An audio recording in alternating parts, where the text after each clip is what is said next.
I got a question. Devyne, that I always want to ask you. And I'm gonna leave out names, Mm-hmm. but you call me up, you and Steve Rifkin, and said, "Hey, we flying down to Miami. We having a studio session. I want you to listen to the new Akon album." It was me, you, Akon. We flew down. We met Steve Rifkin down there in the studio. Mm-hmm. You probably remember. I know you do. There was some folks that wasn't in our immediate camp that was there at the studio. Yeah. So was that an extortion play? Extortion. It felt like it felt like I was reading the energy in the room of the people, and I won't name them because they going through some legal shit now. But these are cats that's been around in the music business, and they're known for other things outside of music. But I had the vibe, and I always want to ask you, as much as we talk over the years and all that, I felt as though it was some extortion shit going on. Yeah, that happens a lot in the business, and that was probably going on for sure around that time. I mean, I've experienced it at a high level. Because those are some big time characters in that now. Yeah, I've experienced it on a high level, and through God's grace, I've been kind of able to wiggle around that. But it's been times where there's been institutions that actually give these extortions your itinerary so they can be on your bumper. So I'll give. Well, them motherfuckers was there at the studio with us, like in the session. Like, so let me give you. I have to be at certain places, and I kept trying to figure out how they know where I'm at everywhere I go. How are somebody's feeding them that info? They giving them the information to push up on me. But the only difference is, I'm not saying that, I'm not a gangster. I don't want to be a gangster. I'm from the streets. I'm from Red Oak housing projects. So the best thing I learned from Red Oak housing projects and making it out of there is how to avoid that shit. Yeah, not to entertain it, but to avoid it. So once I see it and I identify, I know how to move around it because I moved around East Lake Meadows. I moved around Carver Homes. I moved around all of the projects. I moved around Capitol Homes. I moved around Mechanicsville. So I know how to work in those circumstances. But when I saw that the institution was giving them the information, that was a step up. Yeah, and then definitely that day in the studio, D, I stopped allowing them. I'm like, okay, this is some. I stopped allowing them to book my travels. Okay. You know what I'm saying? Because I figured at that point I saw where it was going. Even with the run-in, you got to think NBA All-Star and Phoenix. Yeah. With Suge. My guy ended up knocking Suge out. Right. Like Big Ja, right? Yeah, but I wasn't even with them. It was just Khan and Big Ja. Yeah, but what I'm saying to you, I was there. I'm the guy that walked over. Now I'm at odds with Akon at this point in our career. Akon comes in with 75 guys. I mean they entourage. I'm talking about it's big time. He don't made it now. Yeah. You know what I'm saying? It was that energy, and it was a rooftop party. I think it was I don't know exactly what hotel, it might have been the W. So it was a rooftop party. So when I seen Akon come in, I even saw Cash Money on one side. Akon comes in with the entourage, and then shortly after that, I seen Suge Knight walk in. So you knew, like, okay, here we go. I'm over in the corner with Lil Ronnie, the producer. Me and Lil Ronnie just kicking it. Everything was over there talking to Terrell Owens, just kicking it. And then when Suge came in, and shortly after that, I saw about 50 police officers come in and just surround. They never came into the VIP section where Akon was. They just surrounded the outside of the party. So I'm looking, I'm like, okay, all right, I'm not even with this dude, but let me just go over there. I go over there in the midst of all the gang banging, the conversations, the police officers, and sat right next to Con and whisper in his ear. I say, hey man, I think you should get up and leave from this situation right now. He looked at me. I said, yeah, you should get up. He asked no questions. He said, Suge, give me 1 second. Give me 1 second, Suge. And he got up and he walked away with me, and I took him to his room. He went to his hotel room, and when I came back out, people was running everywhere.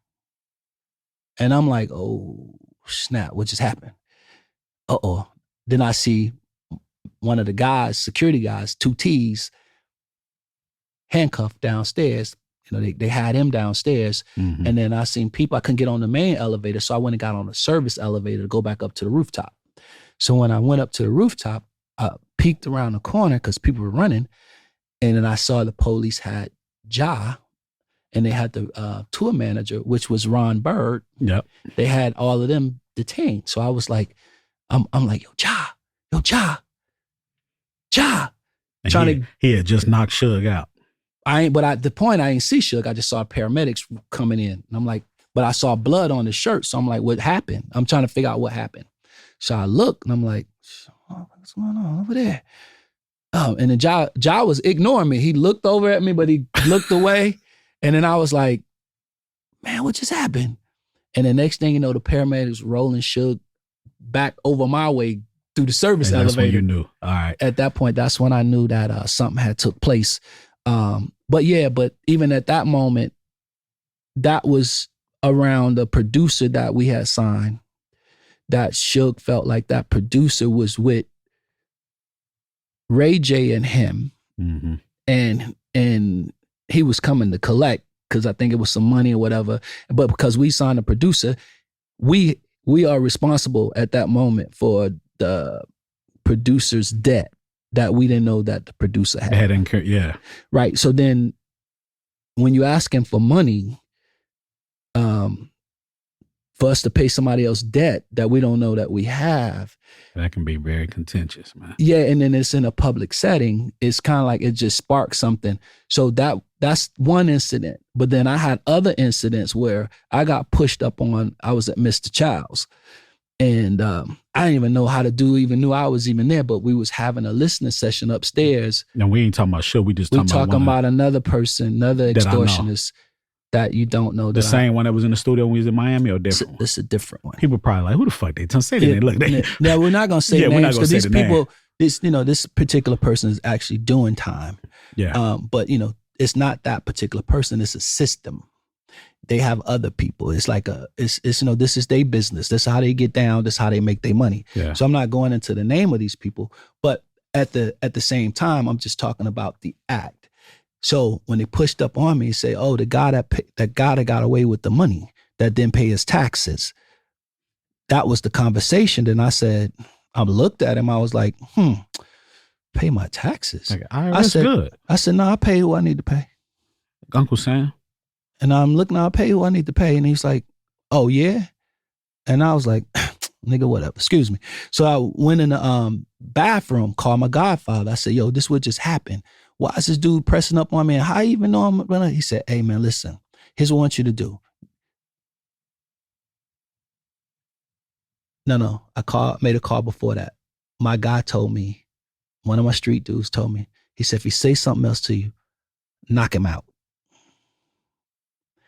And I said, okay, got it. I already know I'm nice with these hands, but I called my godfather after that. And my godfather said, don't put your hands on nobody. Mm-hmm.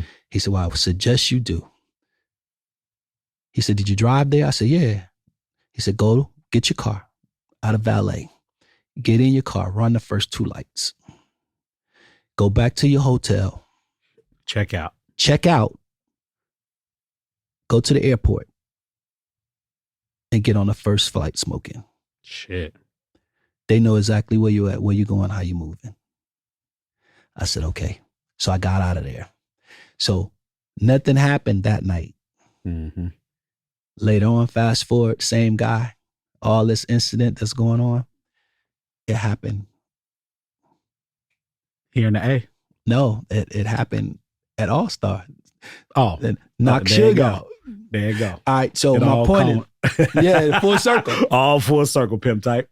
So now what happens after that, see now what you just did, you sparked the whole thing. You just added on another bill that you don't have to add on. Damn right, man. And then before I can even get out of Mr. Child's, my phone is ringing. And I look at it, I'm like, no, it's calling me from a number I don't recognize. So it kept calling back to back. So then I answered it. I said, let me just pick it up. I don't know who it is. It was another gangster, another street guy. Hey man, listen, this so and so. If you got any issues, man, out here, you know, in LA, whatever, just let me know. Another semi-extortion plot. Yeah, so they was boxing me. They was trying to box me in. And then I kept saying, I said, man, you know, I ain't got no problems, man. I don't really have problems. Right. He was like, well, I'm just letting you know if you have anything going on, you holler at me. And then I thought about it at that moment, you know, because like I said, I'm from Red Oak. I can spot it. So it was like, nah, I'm getting out of here. Mm-hmm. I'm gonna get on the bird, go back to the A. So I came back to Atlanta, and that's what slowed my process of going to LA. And then that's when I realized a lot of famous people from LA was moving to Atlanta because, you know, they got a different culture out there. Oh, it's definitely different. Now, the last time I saw Devyne, R. Kelly before he went in, okay, was with you out of the compound, out of the mansion in Latonia. Yeah. How did y'all come together? How did you, R. Kelly, and what was your role? I mean, at one point I thought you was managing him. I used to see him out of the compound all the time when I came out there hooping in the gym. And I never, me and you never sat down and just talked about what all was going on. I just know you had your hand in it. Right. But you and R. Kelly, how did all that come about, and what was your role in that toward the end? Because like I said, that was the last time I saw him before, you know, all this stuff exploded and he had to go sit down. Yeah, I think that the story with R. Kelly is I mean, I got to take you back. I answer your question from how we got started. Well, I've known of R. Kelly through years, but we never had any interaction. You know, I've been in places where he's been or whatever. And it wasn't until Lady Drew passed away, the lady who ran my company with me. Rest in peace, Lady Drew. I miss her. She died. And when she passed away, I think probably like 2 years, I end up kind of going into a real dark place. Mm-hmm. Yeah, and wasn't really like moving around like I used to. I think when she passed away, half of me was roaming around, the other half felt like I got in the box with her. So it was like I had to implement a new team. So at that moment, I end up hiring a lady by the name of Cheryl Mack. And Cheryl Mack, I was in business with R. Kelly. So I end up going over to Lil Ronnie's house. And Lil Ronnie and we met there at Lil Ronnie's house. And, you know, just vibing or whatever. Then vibing the music. And then then Cheryl put it together, said, yo, that's Devyne. You need to holler at him, whatever. And she always told me, she said, I think you can help Rob with his career. Mm-hmm. She said, I think where he's at right now, he really needs help. And he had been on the bench for about 8 years. Mm-hmm. Like I think when a woman's fed up, probably at that moment was his last thing. That big record with Jive. Yeah, big record. And he was really at a crossroad. He wasn't really doing anything for 8 years.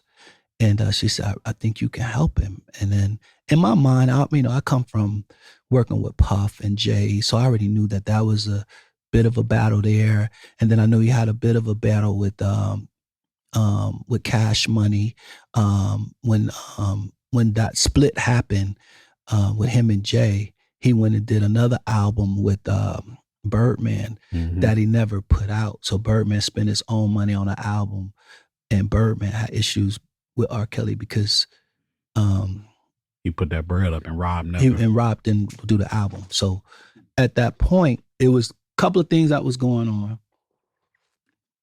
and I just felt like, for me to take on the projects, I felt like I had the relationships in those areas where I could fix those things. Mm-hmm.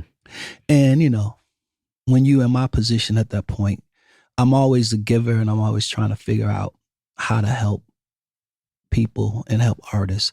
So the relationship between me and him was really just trying to help him understand. But when I met him, you know, he had $23,000 and he stayed at Homestead Suites. And he $23,000 to his name. Yeah, and he lived on a tour bus. So I felt some type of way about that, and I kept saying, man, this dude is, one of the most prolific songwriters. Decorated, man. This dude. It's a legend. Yeah. And I kept saying, man, he kept saying, yeah, Devyne, I don't really have no tall flowers around me, man. He said, it's just a bunch of weeds and whatever, man. I need tall flowers, whatever. And I was like, yeah. So I listened to everything. He got into a creative part of it. And then I tapped into the genius part of it. But I can tell you, it's like I was in a real dark space. Yeah. And I walked into the darkness. But the only thing about the darkness was it was the most creative time I ever had in my life. Working with a genius. Where those records at, man? I have them. Pimp tight. How many R. Kelly records you got that's under your? I've probably got 1,000. Man, get the fuck out of here, man. I probably got 1,000. I got trapped in the closet. I got animations. Hold on. Devyne statements. You have 1,000 R. Kelly records that he recorded over there at your spot. Yeah. What you gonna do with them? I mean, I don't know what to do with them. I think at the end of the day, it's just a touchy situation right now. It is, boy. It's too touchy for me to touch it, and it is and I too just touchy think, to touch. Yeah, and a lot of times people like they ask me the question, Devyne, what do you thought about the girls and the women and all of those things, and my heart goes out to all of that, but I don't know what R. Kelly do behind closed doors just as well as I don't know what you do behind closed doors, and you don't know what I do behind closed doors. You don't know the level of my freakiness, you know what I'm saying? And nobody knows, right? So I never seen a sexual act because that's not, R. Kelly was private in that sense. And if you talk to any of the women, they'll tell you that he kept everybody away from each other. Everybody's kind of separate, the way he did what he do his thing. So at the end of the day, I've been in the music business so long, I always see women. They would say, well, see young girls around. I always have seen young girls around. And with both of us, the time and we've been in this industry, we've seen some sketchy ass shit over the years with a lot of different artists. But when this nigga was in there with you, recording in your spot, did you see any sketchy shit where you was like, come on, Rob? I mean, you always saw women and you come in, they wouldn't look at you. I just thought it was some Chicago. No, don't do that now. Don't do that to the city, man. No, but I saw pimp movies and things, the way street people handle stuff, but I don't know how Chicago operate, right? But I just thought that was a Chicago thing. I wouldn't think like it was like, well, a man don't want his woman looking at you. So I was like, okay, cool. Because they never looked at me. They would always look at the floor, or if they was in a room, I wait till they come out, or he'll come out. But it was never like we sitting there entertaining at the same time. We had parties, we've been to parties, but I never seen a sexual act. When what kind of term have you talked to him since he been inside, or are y'all on silent? No. Y'all weren't on silent terms? No, I haven't had a conversation with R. Kelly, because prior to that, me and R. Kelly had already separated. I worked out quite a few deals, and then R. Kelly didn't compensate me for those deals. Oh, shit. I worked out some hell of a deals for R. Kelly. And he never broke bread. And he ran off with the paper. So when he ran off with the money, man, I kind of stepped away from it. And a year later, I was watching Surviving R. Kelly myself. Hey, you see how everything go? Well, everything is full circle. Yeah. I mean, you can call it whatever. You can call it karma. You can call it the seeds that you planted, and now so on. Well, one thing I can say that God was protecting me. That's all I can say. At the time, it didn't feel like that. I wanted my $2.5 million. But, I used to have nightmares, really bad dreams mentally about the situation. Because, it was a dark space. Mm-hmm. And one night, I had a nightmare. I woke up out of the dream, went to use the bathroom, came back and picked the nightmare up where Damn. and continued it. Like it was on me so bad that I said, and I just started praying. I kept praying and praying. And then I think the following day, when I woke up, it felt like a cloud had went over my head. And God had came to me and told me that nothing is going to become of this. You're not going to prosper from this. You're not going to gain any value. You did the best that you could do. And then I let it go. Let the 2.5 million go. I let the hate go. I let the anger go. And I sent a letter over to the attorney saying, I request my money. And they sent me something back saying, he don't have no money. No, they sent something back saying, Mr. Kelly say he don't owe you anything. Oh, shit. And if you plan on suing, get in line. And my attorney said, damn, you will be spending about $250,000 going down a rabbit hole if you get nothing in return. You ain't getting that bread. So I just walked away from it. And then, like I said, a year later, I was watching Surviving R. Kelly. Produced by a young lady that was actually in the house at the time. Whoa. Now, you and Puff used to be real, real tight. I saw how y'all moved around and all that. And you mentioned earlier in the interview that, he opened a lot of doors to that New York space. What's your relationship like now? I just saw y'all at Revolt. Yeah. He hit me up when he came to town. We chopping it up. We trying to figure y'all getting out. it back. We trying to figure out, what the next move is. A lot has happened, What created y'all going separate? I think it was just success, man. It was success. He sees it a certain way, and I was trying to grow up, man. I was trying to grow up in this thing. And I think in my efforts of growing up, it wasn't providing a service at that point. So, and that's like anything, it's like it's good when you provide a service, but when you're trying to grow and become something else other than serving, it turns into something different. Yeah. Which was okay. So we both matured in that space, and hopefully we can put it back together, because our success rate is like, man, it's like shit, it's out of here, man. It's like Belichick and Tom Brady. Yeah.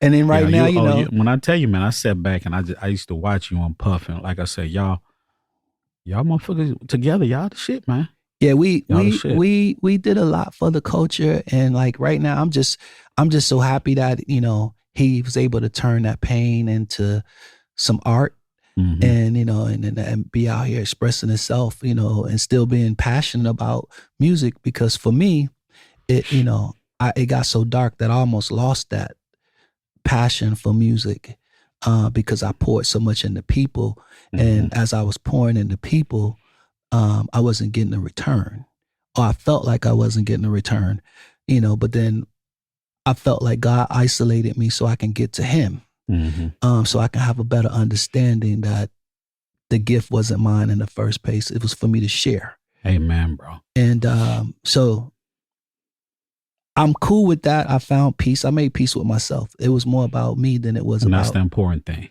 Yeah, it was more about me than anything that I've been through, because sometimes you can get caught up in the perception of what you think something is, versus the way something should be.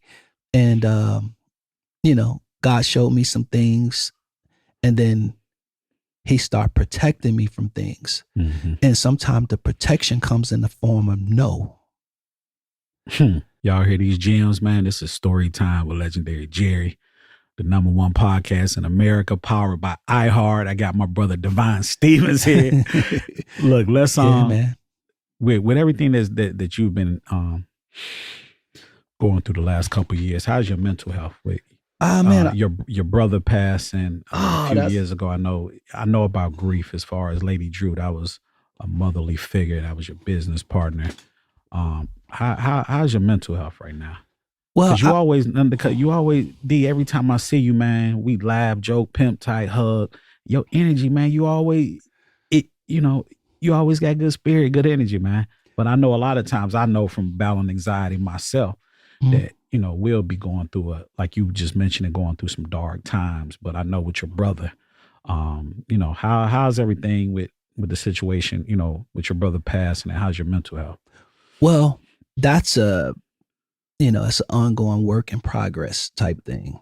Um, you know, I think for a while I kind of like stepped back, you know, and just starting to just now come out, even feel like talking about anything. But I had to realize that, and what I stand on right now today is that last time I made this lap around the track, I didn't bring God with me. But this time, He's with me. So when I go now, it's not me going to see what Jerry Clark has going on. It's me going to see what God has for me. So that's the difference. You know what I mean? So that's why I can receive Jerry Clark now. Because before, when it was dark, I couldn't receive certain people because it's all industry related, and you lump it together, because just because we're in the industry doesn't mean that there's a union within the community. The community is divided, and then I have to get back to purpose. In order to get to my purpose, I had to find God. Amen, brother. And now that I have that peace, I'm back. I'm back with a whole new understanding. And that's I'm back and that's a dangerous Devyne Stevens. Man. Yeah. And so far as my brother goes, it's like, you know, I lost my childhood hero in prison. You know, he served 33 years before his passing. He died in prison of an overdose. So I don't know how that works. I don't know how it played out. I don't know. I didn't dig too deep into it. I know God has his own method, but only thing I can tell you is when they delivered my brother to on Cascade, I think I forget the Murray. Not Murray, bro. I forget the funeral home. I want to give him a shout out to, but I'm drawing a blank. Yeah, it's gonna me too. It's gonna come to me in a minute. And those are my people over there too. I'm sorry about that. Willie Watkins. Nah, not Willie Watkins. Not Murray Brothers. Nah, it's on Cascade. Okay, I thought it was Willie Watkins. I'm drawing a blank, but I want to give them a shout out. But when they rolled my brother over there, I was standing outside already. I was waiting all day. You know, they said the cardinal said we're going to bring him that way. So I was out there probably an hour ahead of time, and a sense of joy came over me because it was the first time that I seen him free in 33 years. In 33 years. So, and I know God got a plan, and I can't say that, you know, serving 3 consecutive life sentences for a crime he didn't commit, you know, no evidence, no DNA, only hearsay. And at the time, being from Red Oak Housing Project, we had no money. So going to trial with a public defender was, you know, it was tough. And it was weird because it happened in 1990. While he was on trial, I was doing my deal with LaFace Records. So to see him free, Cascade, whatever. Me and my mom had just saw him 2 weeks before that, and he didn't look well. But this was like kind of right after COVID, so I'm thinking like, okay, you all right? You know, and he just wasn't himself. So even with my mom, we were sitting there. We both was trying to hide our tears. She would get up and go to the vending machine. She crying over at the vending machine because he didn't look like, you know, he looked like he was done with it. It didn't look like he was doing time. It looked like the time had started doing him. Yeah. And, you know, my brother is a real warrior. So it's like, you know, this is Chain Gang Shane. He can handle this prison thing. But that shit wear on you though, man. It took a toll on him. And it definitely was taking a toll on my mom, you know. That's my mom's favorite child. I always say that. You know, She begged to differ now, because Yeah. I handle all my I'm responsibilities. sure you do, brother. But but that was her favorite child. That was her firstborn. I'm the second. She actually probably wanted a girl, but it was another boy. Okay, Yeah, shit. yeah, All right, shit. Damn, all right, come on. So big shouts out to my mom, because my mom, single mom. My mom, raised us, pretty much by herself. Um, In Red Oak Housing in Project. Red Oak Housing Projects. Then I actually, she met a man and had a stepfather. And Why you smiling? Like yeah, that? she met a man and had a stepfather. When she met him, I thought the man was gonna come in and he was gonna take us out of the projects. Yeah. Homeboy moved in with us, man. And man, we hated that, man. We hated that, and we gave that man. We gave that man pure hell, man. Come on, man. Where he at now? Is he still alive? He passed away. Yeah, we gave him hell, and he was giving us hell too. He was, he was from the military, whatever. Oh shit! And he came in this there. Nigga coming to projects on that military. Yeah, shit. Like, man, get us up out this motherfucker. Yeah. I thought he was coming to add value, man. My man came in there, and he used to walk around the house with his gun on him. He wanted them all. And we didn't have guns back then. We looking at him like, man, you know what? We're gonna get you in your sleep, bro. Like, you know what I'm saying? Fuck you up. Yeah. So he was a pussy. Yeah. He was abusive, and my mom was taking it. Oh shit. Damn, D. Yeah. So, and it was crazy because right around in that time period, it was the Wayne Williams era. Yeah. So we used to be outside, and so if you don't come in the house by the time the street lights come on, don't come knocking on the door. Mm-hmm. So if 6 o'clock and it got dark and I may have been playing too long, and it's 6:10 and I come knocking on the door, he wouldn't let me in. So I would have to go sleep in an empty apartment. For some cases, I slept on the school bus. You know how they park the school bus at the top of the hill? Yeah. I just sneak on the school bus and lay there, and in the morning I'll hear the driver when she comes in, shaking the keys, drinking a coffee. I hop back off the back of the bus and run back down to the house, change, get ready, and go to school. Damn. So it was, all this played going into building you as the person. Devyne Stevens as the major force and helping putting that line and pushing his car. All that plays a part. All of it. All that shit is playing a part. It's what we call the perseverance, being able to press through, no matter what the circumstances are. And I think every step helped me, even getting dropped from LaFace. Yeah. Helped me, because at that moment, that was one of the darkest moments, because I was riding so high. Like, damn.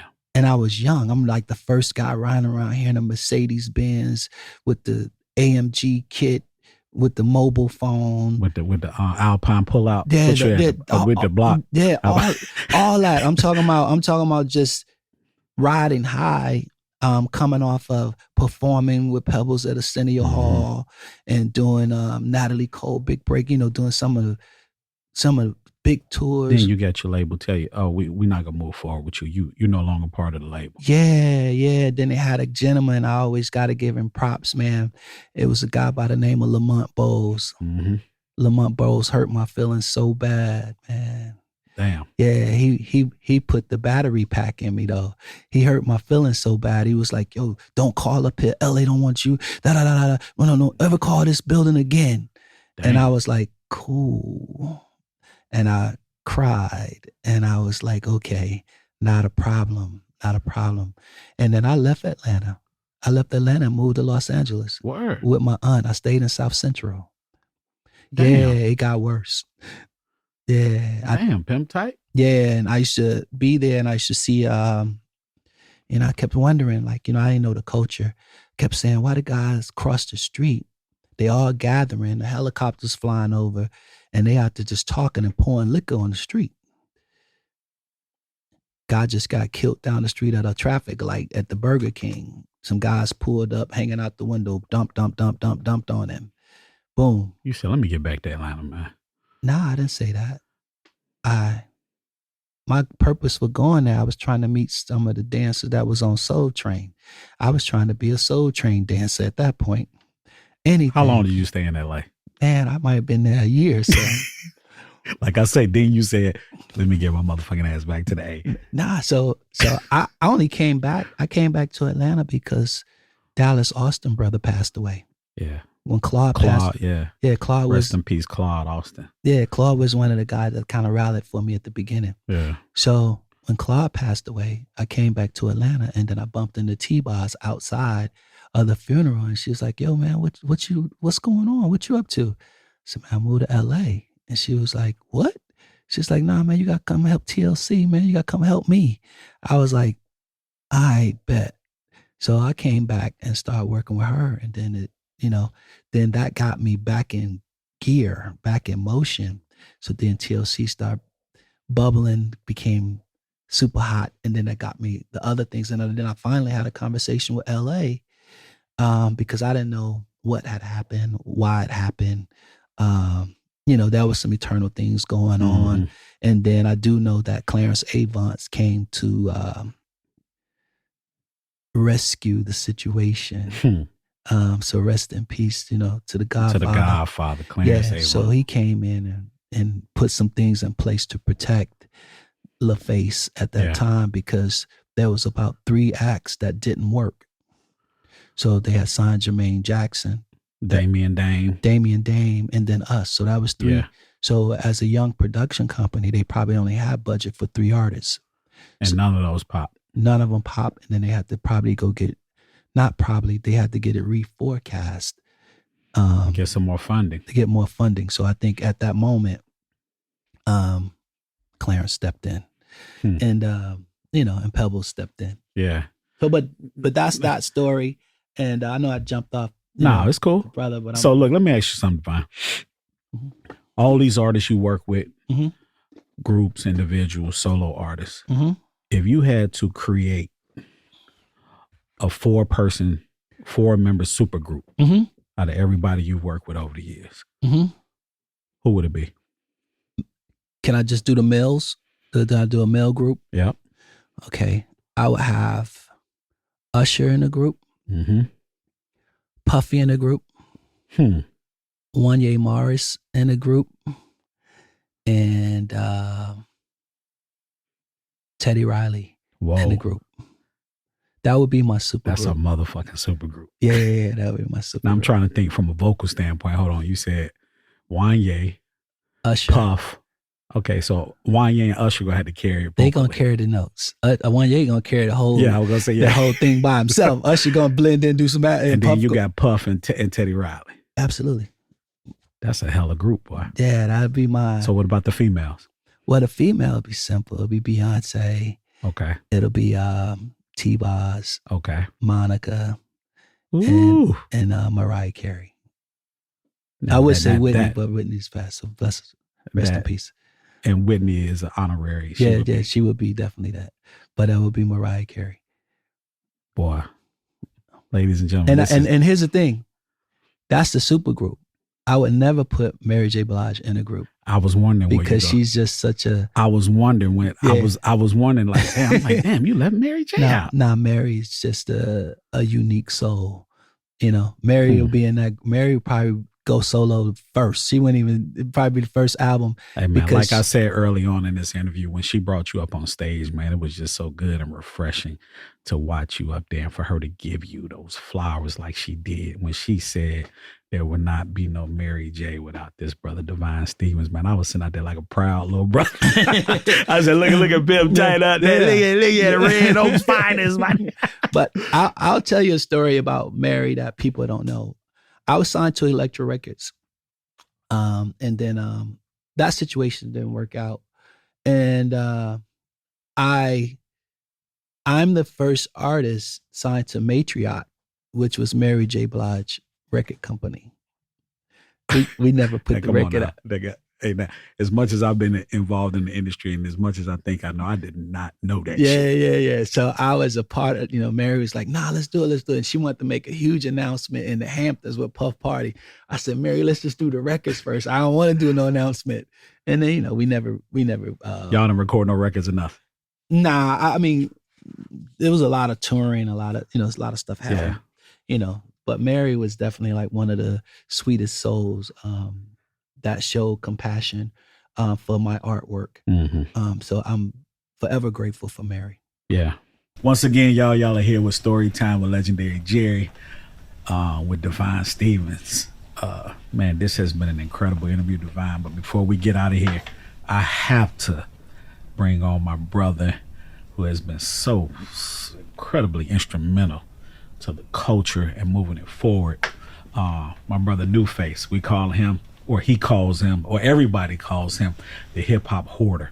But this guy is really, really, and I'm gonna say it again, he's really been instrumental to our whole culture, man.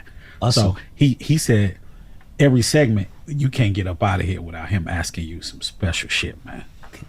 Awesome. I'm usually known for having memorabilia, magazines, and CDs. In that case, Jerry would pull me on. And I don't have that, but what I do have is the memory of being in these rooms with these people that you name and your name being brought up in podcasts, books, album credits as well. Synonymous with Atlanta culture, history, solid, respectable, adding value to the brand. I just wanted to know, and that's always been a goal of mine. Clarence Avine as well, names like a Jerry Clark, Kawan Prather, like these names that just add value to people. And I just wanted to know, first of all, like where did that drive come from for you, or was that the goal? I think it started at childhood. I grew up that way. I grew up watching my father and his brothers entertain. And I think, if you grew up with like the Jackson 5s or the Commodores, that's what it was like at my grandmother's house, watching that every day. But then seeing that not flourish, not go anywhere, seeing the drugs and the alcohol tear that apart, kind of built something and did something to me to make me strive and even have this desire to want to achieve. And then also like the importance of speaking someone's names in rooms that they're not in. Again, Jerry Clark does that numerous times. You said Monica has done that for you with the meeting with Clive Davis. Have you been able to pay that type of thing forward with any artists that we may know? Yeah, I do that every day. I have an academy, Devyne Stevens Academy, where I teach kids from, K through 12. I'm always passing the torch. Always. And you talk about the names you listed off, the biggest artists. What about the biggest stages? We got Usher during the Super Bowl. Yeah, man. So what does that look like? Proud, I know you got to be proud. First of all, yeah, again, has to be proud moment and applause for Usher for that. And I'm sure you've seen that, but what would that look like if Devyne Stevens got that call? I already got the call, man. And the call is simple. His biggest performance and some of his biggest numbers, I already did the choreography for. So he has to emulate that, and I can, whether I'm watching it on TV or whether I'm watching it on the 50-yard line or whether I'm watching it on the green, those are numbers that I already put together. And the world wants to see those numbers live. So, and he does it every night in Vegas already. So I'm already applauding him. I'm already happy for him, and the team that he has around him, a lot of the young cats I put in place. So I'm excited, man. Oh man, that is awesome. And I can't wait. Cause Super Bowl, like that's the biggest stage, right? Yeah. Is that the biggest stage? Well, I think it's the biggest viewing stage. Mm-hmm. Yeah, I think it's the biggest viewing stage. I mean, shit, it don't get no bigger than the Super Bowl. You got billions of people around the world. That's the most, outside of the World Cup, that's the most watched event. Yeah, it's the biggest viewing stage, but the Apollo is big too. Yeah. If you don't make it off the Apollo, right. Well, you won't make it to Super Bowl. So so I get it. And Newface, he had his hands in the early young Usher Raymond. Yeah. I started out with Usher at the very, very beginning. Just Call Me a Mac was the first song, and that was the director was F. Gary Gray. Mm-hmm. I remember that. Yeah, and you know, that was watching him at 14. Still had this charisma and this desire that he has, and this work ethic that is beyond. I always knew that one day it was gonna all connect, and He was gonna be the superstar that he's turned out to be. Yeah. But I watched him work through all the adversity, the work ethic, and the things that he went through, and how he survived the business aspect of it, and still able to keep his sanity and perform every night, and not fall to drugs, to alcohol, to women, to the things that could easily distract you. He stayed the course. Because this industry will chew you up and spit you right out. Well, the fame monster is nothing to play with. Mm-hmm. The fame monster gets everybody. Nobody escapes the fame monster. Mm-hmm. It's just how the fame monster spits you out. Yeah. And I heard you speaking about like money owed, and I wanted to ask that too. Like, and we don't have to discuss the amount of money, but the way you're able to still walk in rooms with your head up high, full of purpose, and still do what you do. Where does that drive and that faith comes from, where you don't put the money over your true passion and your purpose? That comes from my mama. Mm-hmm. It comes from watching her not have nothing. That comes from Section 8. That comes from food stamps. That comes from not being able to have what you want when you want it. You know what I mean? So I can sit here and say, yeah, I want millions and millions. I want my money, but I come from zero. And my mom shows me every day how to work from zero. So long as I'm able to have role models and things that I look up to and believe, because I look up to my mom. I don't look down on my mom because she didn't have. I looked up to my mom based off watching how she figured it out. Mm-hmm. And so that's what I'm left to do. I got to figure it out for my kids. And one of the blueprints from this episode that I take away from it is no is like I call it rejection is protection, and how you've bounced back from your no's. Can you give our listeners how you were able to push through those no's? Like, you first to LaFace, you said first on Mary J. Blige, is like, that could be the top of the world for some people, and you get this no, but you're able to say, okay, we still gonna keep it moving. Where does that come from? All no's not bad. Some no's are there to protect you. Some doors you don't even need to go behind. Some doors you can look at and it's the most beautiful thing. It's like this woman, I want this. Oh my goodness. But then as soon as you get it, all hell break loose because you can't keep it, because you can't keep up. And then that adds stress, and then it adds all anxiety, it adds all these different things. So everything you look at that you think you want, it's not really good for you. May not be for you. So it's not even healthy for you. It's like the food. I grew up eating, lemon pepper wet survival food. But today I could say that's happy food, but it ain't good for me. So at the end of the day, them knows is, they there for a purpose, and and I'm here to live out my purpose. It's not the yes or the no. Gotcha. Well, when I tell you, man, Devyne, like seriously, man, I truly, speaking on behalf of the legendary Jerry Show, myself, my brother Newface, man, I truly enjoyed this interview, man. We could sit here and talk, man, with your history and our history. We could sit here and talk for hours, man. Yeah, man. The people need to know who Devyne Stevens is. And guess what? You all know now. Only on the Storytime with Legendary Jerry Show. Before we sign off, I just want to tell you, make sure you please go subscribe on our YouTube channel, Legendary Jerry Clark. Subscribe. And also my brother Newface, give him your social media handles. We're at Newface, on all social media platforms, but I'm going to be right on the side with my brother Legendary Jerry, man. Exactly. Devyne, give everybody your socials.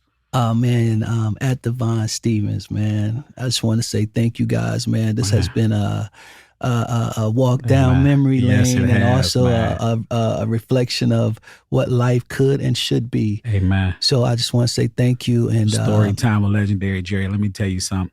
We're going to dedicate this episode to Miss Lady Drew. Yeah, man. And to Lady Drew and to I don't know my your brother, brothers. Yeah, my brother Shane, Chain Gang Shane, man. Chain Gang Shane, rest in peace.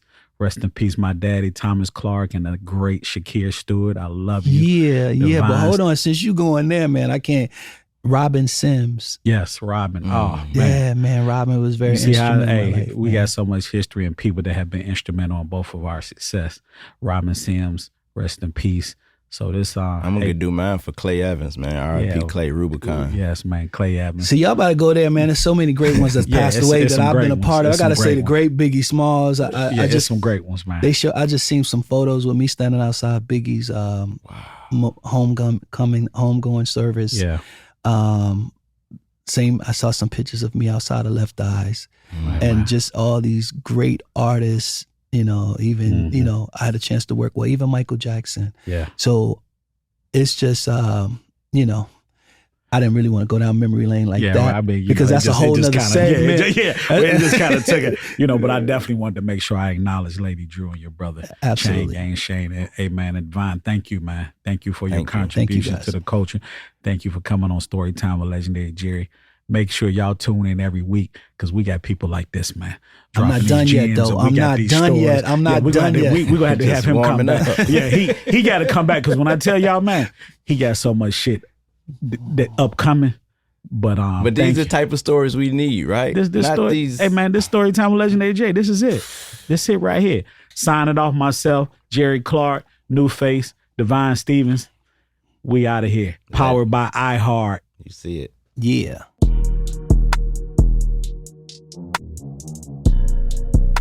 Storytime with the Legendary Jerry is hosted by me, the one and only Jerry Clark. Music has been provided by July, the producer. If you haven't already, please make sure you subscribe to Storytime with the Legendary Jerry on YouTube and wherever you listen to podcasts.